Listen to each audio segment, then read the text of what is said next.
Reading a magazine article. A magazine article is designed to catch and hold your interest. You'll get the most from your reading if you recognize the format of a magazine page and learn how to use its special features. Look at the sample magazine article as you read each strategy below. Read the title to get an idea of what the article is about. Scan any other headings to see how information in the article is organized. As you read, notice any quotations. Who is quoted? Is the person a reliable source on the subject?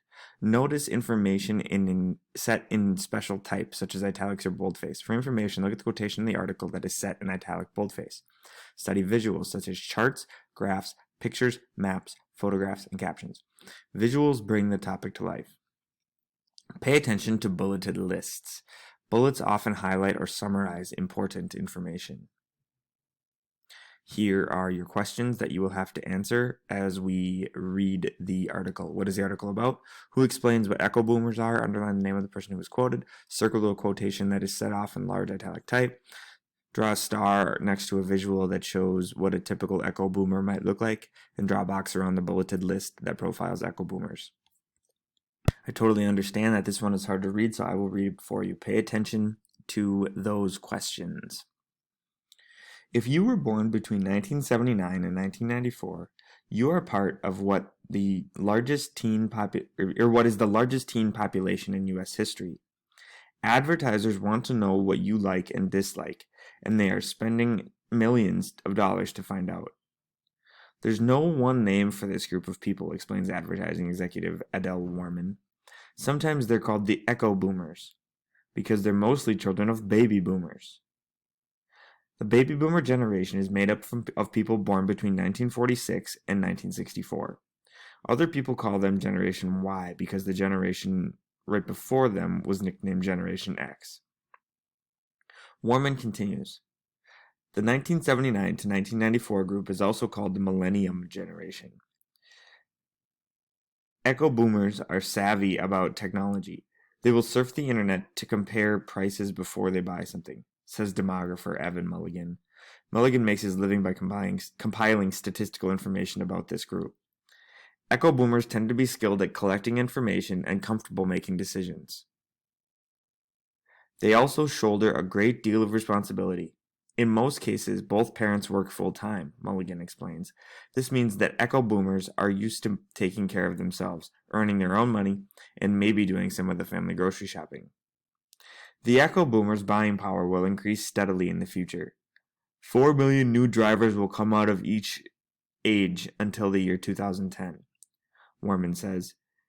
Think about how many cars or new drivers their parents will have to buy. Cars those new drivers or their parents will have to buy.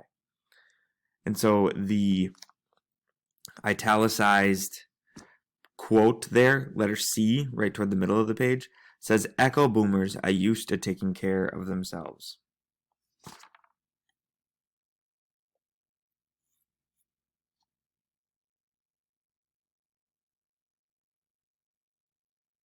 Reading a textbook. The first page of a textbook lesson introduces you to a particular topic. The page also provides important information that will guide you through the rest of the lesson. Look at the sample textbook page as you read each strategy below. Preview the title and other headings to find out the lesson's main topic and related subtopics. Read the list of key ideas and objectives near the title, keeping these in mind as you read. They will help you set a purpose for your reading. Look for a list of terms and vocabulary words at the start of each lesson. These words will be identified and defined throughout the lesson. Study visuals such as photographs, illustrations, charts, maps, and timelines. Read the captions. Visuals can help the topic come alive. What is the topic of this lesson? Draw a box around the lesson's key idea. Circle the list of vocabulary words that will be defined in this lesson. Underline one bold-faced vocabulary word in the text. Put a star next to the visuals that will show you the shape of a shield volcano. Taking notes in the form of a graphic organizer can help you understand new ideas and terms. Use the information in this lesson to complete this chart. This is a chart that we will work on. You'll answer this more so via Edpuzzle.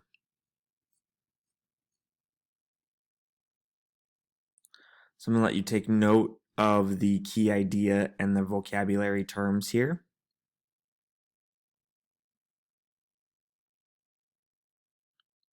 Volcanic landforms. The term volcano refers not only to volcanic vent, but also to the landform that develops as the materials from volcanic eruption harden. The shape and structure of a volcano are determined by the nature of its eruptions and the materials it ejects. Shield volcanoes. Because of its low viscosity, basaltic lava tends to flow long distances before hardening. In some cases, the lava builds up in layers, forming shield volcanoes with broad bases and gently sloping sides. The broad base of a shield volcano can support a mountain of enormous height. For example, Mauna Loa, a volcano on the island of Hawaii, rises 4,170 meters above sea level, and its base is 5,000 meters below sea level. Thus, its total height is 9,170 meters. Because shield volcanoes discharge basaltic lavas, they tend to be less explosive than other types of volcanoes. Basaltic lava flows, however, may be frequent and copious, causing damage to homes, highways, and other property. Cinder cones. A cinder cone is perhaps the simplest type of volcano. Forms when molten lava is thrown into the air from a vent. As it falls, the lava breaks into fragments that harden before hitting the ground. These fragments accumulate, forming the cone-shaped mound with an oval base. Cinder cones, which tend to be smaller than other types of volcanoes, typically form in groups on the other sides of larger volcanoes. This is a picture of Mauna Loa, a shield volcano on the island of Hawaii. And here's a image of what this might look like. Notice in particular the height of the volcano here where shield volcano is written, and then below it how deep it does go down to this hot spot down here.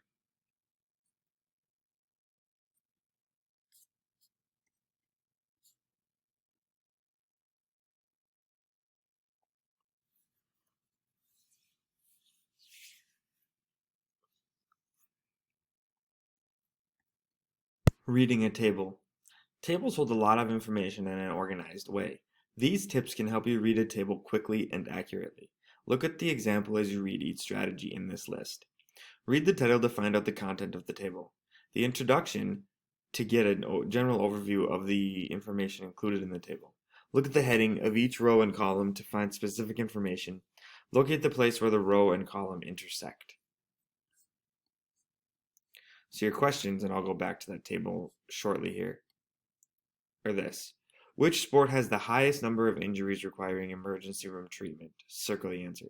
What period of time is covered by the table, and what sport might be in the other category?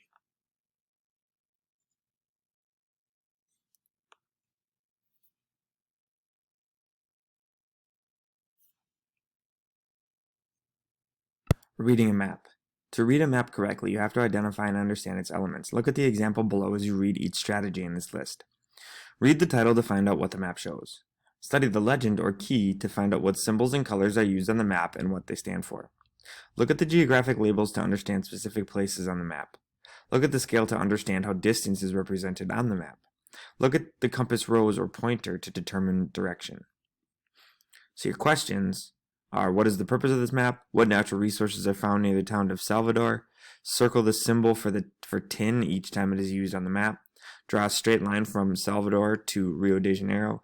About how far apart in miles are these cities, and what city is north of Brazil?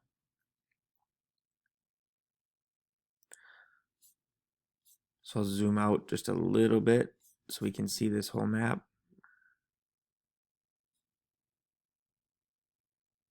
So here is Salvador, right here. And Rio de Janeiro is here. And tin, in fact, is up in this region. This is the symbol for tin. And then just north of Brazil, what city is north of Brazil?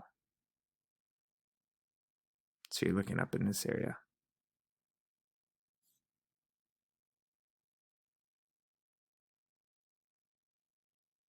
Sorry, is in the north of Brazil.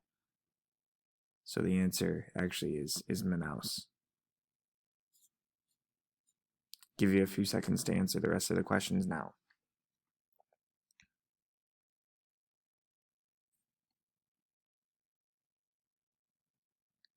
Reading a diagram. Diagrams combine pictures with a few words to provide a lot of information. Look at the example on the opposite page as you read each of the following strategies. Look at the title to get a quick idea of what the diagram is about. Study the images closely to understand each part of the diagram. Look at the captions and the labels for more information. Here are your questions. What does the diagram illustrate? How is the bottom of the pot heated? How are the diagrams near the burner heated? What is the form of heat represented by the two circles of thick arrows in the center of this diagram? Circle the parts of the diagram that show how heat moves by conduction. So here is your diagram. We should take a look at this though. How does heat energy move? Heat energy is transferred through the atmosphere in 3 different ways. Radiation is the transfer of heat energy in the form of visible light. Conduction is the transfer of heat energy through collisions of atoms and molecules of a substance. And convection is the transfer of heat energy in a liquid or gas through the motion of the liquid or gas caused in differences in density. All 3 forms of heat transfer occur when water is heated, as illustrated in the diagram below.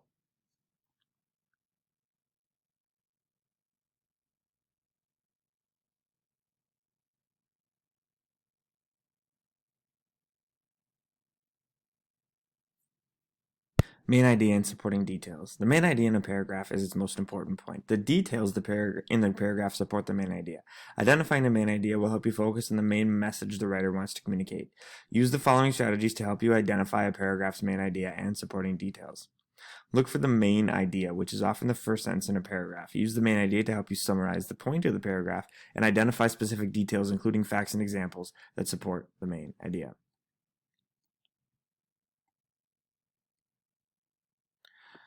Tools from the Stone Age. Some of the most impressive achievements in human history took place during the prehistoric period called the Stone Age. These accomplishments included the invention of tools and pottery as well as the development of farming. Stone chopping tools date to the early Stone Age, 2.5 million to 8,000 BC. Polished tools, pottery, and agriculture were developed during the late Stone Age, 8,000 to 3,000 BC.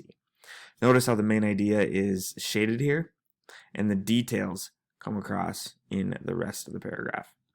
So your task will be to read the following paragraph, identify the main idea, then number the details that support the main idea based on this paragraph. See if I can get the whole thing on the screen here. Not quite. There, I got it.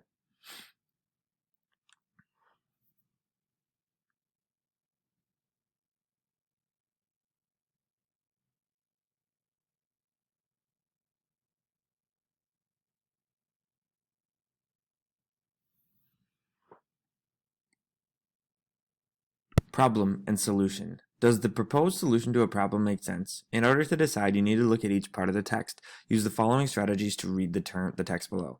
Look at the beginning or middle of a paragraph to find the statement of the problem. Find details that explain the problem and tell why it is important. Look for the proposed solution. Identify the supporting details for the proposed solution. Think about whether the solution is a good one.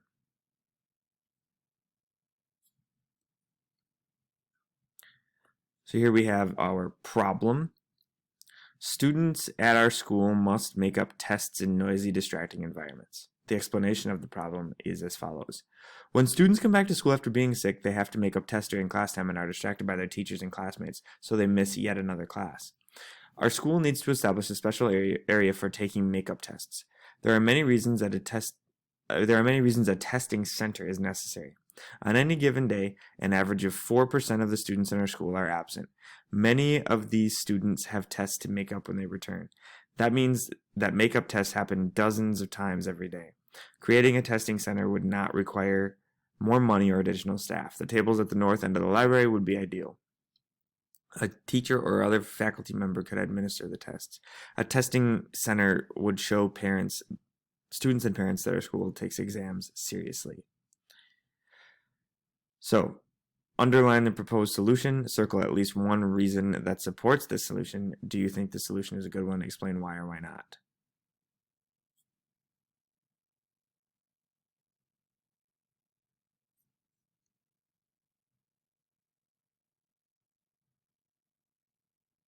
Sequence. Sequence is the order in which events happen. Whether you read a story or a social studies lesson, it is important for you to understand when things happen in relation to one another. The tips below can help you identify sequence in any type of text. Look for the main steps or events in the sequence. Look for words or phrases that signal time, such as later, in a year, and in a year, and in 202 BC. Look for words and phrases that signal order, such as first, afterward, and before then. Read the passage about China on the next page, then use the article, information from the article and these tips above to answer these questions. You're going to underline 2 words or phrases that signal time. Search 2 words or phrases that signal order. A timeline can help you identify and understand a sequence of events. Use the information from the passage to complete this timeline. We will do this more through Edpuzzle than anything else, but it's worth looking at right now.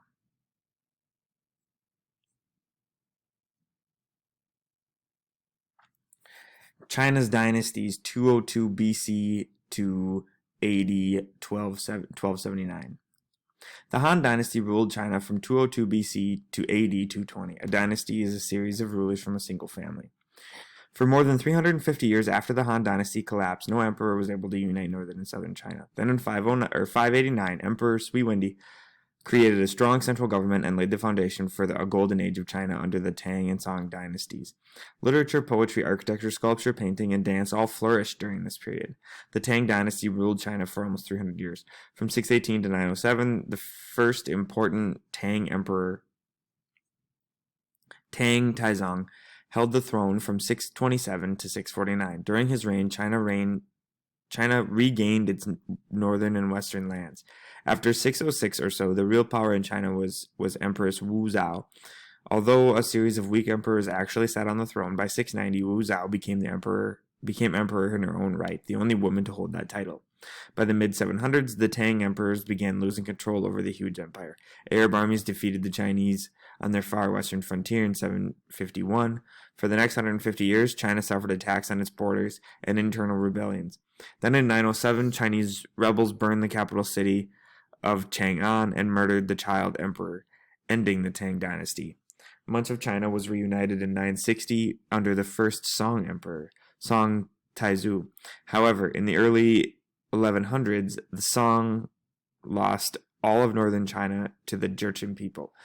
The Song established a new capital in the coastal city of Hangzhou, where they continued to rule from 1127 to 1279. During this century and a half, southern China became a prosperous trading center. And here is a ceramic sculpture from the Han Dynasty.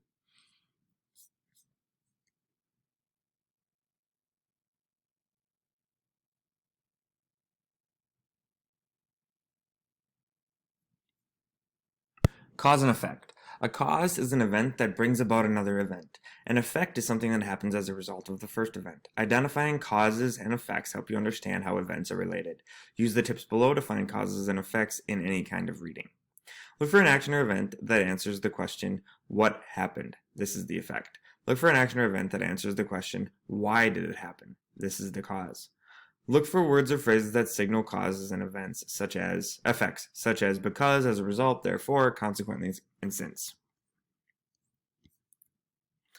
In this passage, you will have to circle words in the passage that signal causes and effects. The first one's done for you. Sometimes a cause has more than one effect. Underline 2 changes that may have resulted in the presence of volcanic dust in the air. Complete the following diagram to identify these effects in the main cause described in this passage. So here is a cause. You will have to identify 3 effects of that cause from Krakatoa erupting in 1883.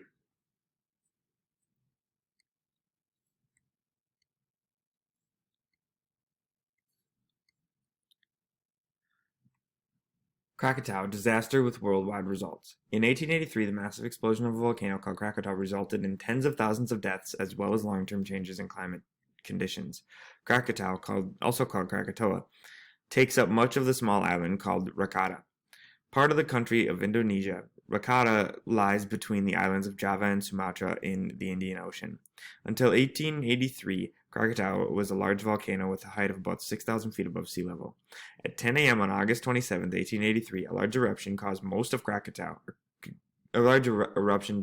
most of Krakatoa. As a result of the explosion, volcanic ash spewed into the air as high as 50 miles above the volcano. The effects of this explosion were immediate and deadly. The blast caused nearly 5 cubic miles of rock framings to be released into the air. In the region of the blast, the sun was not visible for the next 2.5 days. Burning ash and rocks killed thousands.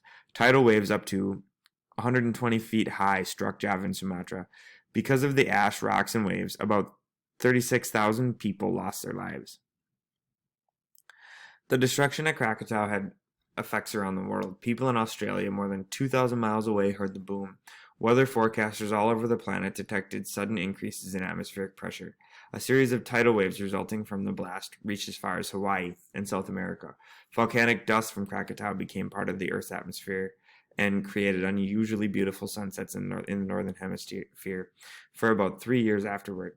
Some scientists believe the dust from Krakatoa may have been the reason for the 5-year drop in global temperatures.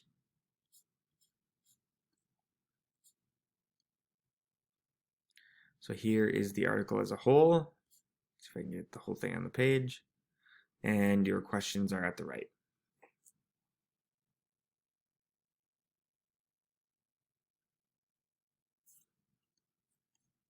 Comparison and contrast. Comparing two things means showing how they are the same. Contrasting two things means showing how they are different. Comparisons and contrasts are often used in science and history books to make a subject clear. Use these tips to help you understand comparison and contrast in reading assignments, such as the article on the opposite page. Look for direct statements of comparison and contrast. These things are similar because, or one major difference is. Pay attention to words and phrases that signal comparison, such as also, both, is the same as, and in the same way. Notice words or phrases that signal contrast. Some of these are however, still, but, and in contrast. Here are your questions. Circle the words and phrases that signal comparisons. A sample has been done for you. Underline the words and phrases that signal contrast. A sample has been done for you. A Venn diagram shows how two subjects are similar and how they are different. Complete this diagram, which uses information from the essay to compare and contrast the governments of Rome and the United States. Add at least one similarity to the middle of the diagram. Add at least one difference to the outer circle. And there is your diagram. And here is our text. Forms of Republican governments, Rome and the United States. After fighting the Revolutionary War, Americans were faced with the task of creating a new government. The vision of this new nation as a republic, a government in which citizens rule through their elected representatives, was based on the Republic of Ancient Rome. The Republican governments of Rome and the United States have both similarities and differences. The guiding principles of the government of Rome were the 12 tables, a list of 12 legal rules.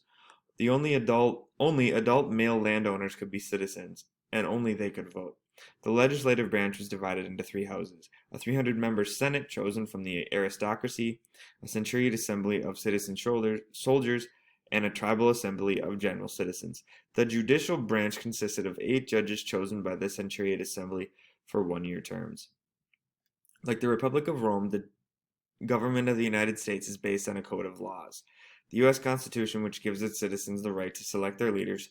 However, U.S. citizens now include all native-born or naturalized persons, not just adult male landowners, as in Rome. The U.S. government also consisted of an executive, a judicial, and a legislative branch. In contrast to the Roman executive consuls, the U.S. executive is one person, a president elected by citizens for a 4-year term. The legislative branch includes only 2 houses compared to Rome's 3, a 100-member Senate elected by the people for 6-year terms and a House of Representatives elected for 2-year terms.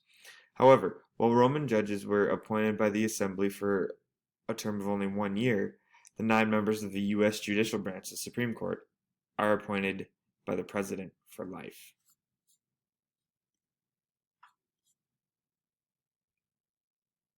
Here is your full article.